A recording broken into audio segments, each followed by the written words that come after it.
Today I'm going to review Concrete from 2004. This is a Japanese crime drama. Concrete is based on true events where a criminal juvenile gang kidnapped and tortured a young girl to death. If you want to know how sick this case was, just use Google and search for Junko Furuta. It's just crazy to read how they tortured her and how many knew about it.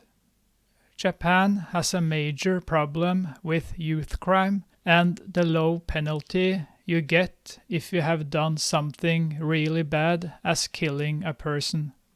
And unfortunately, here's another proof.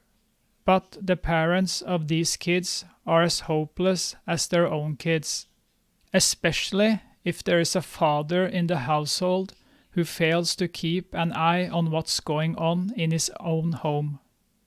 The father in Concrete is spineless and a coward. Oh, my son is a member of Yakuza. Oh, he's so scary. Let him kill an innocent girl. Oh. The man has no honor. Defending this type of crime is impossible. The persons who did this shouldn't have the right to live. They should just die a slow, painful death. Spending time and money on these losers is a waste of time and resources. There are more important things in the world than taking care of these losers. Oh my God, I sound like Donald Trump. This is where Battle Royale shines. It has some good ideas, but the contestants must just be murderers or people who have crippled a person for the rest of his or her life. Put them on an island and let them kill each other and let there be no winner. I don't want the winner to be set free, just kill him. Kill them all. Concrete doesn't crawl as deep under your skin as The Girl Next Door from 2007, which is also based on true events. The Girl Next Door is a much more accomplished movie with an atmosphere that made me nauseous and furious. I never felt my blood boil when watching Concrete, and that was a disappointment. This is an amateur production where you see things on the screen that shouldn't be there. An arm that suddenly appears in a scene is one of the mistakes. It always ruins the movie experience.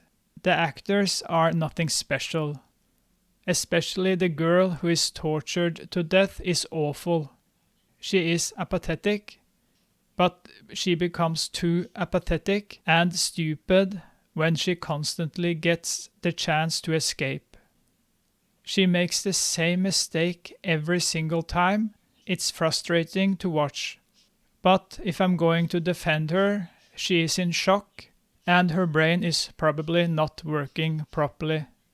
As I mentioned, search for Junko Furuta and read what these devils did to her. It's disturbing to read, and you will also understand why it was so hard for her to escape in reality. Don't imagine a new The Girl Next Door from 2007. Concrete is and remains an amateur production. If only the movie had a better director, we maybe could have got a darker version of Nobody Knows. Even if I love Japan, they have big problems there. And youth crime and the low penalty is, after I know, still a big problem. Because if they are under a certain age, the penalty of killing a person is a big joke. From 1 to 10, I give Concrete a 4 out of 10. Thank you for watching. I'll see you next time.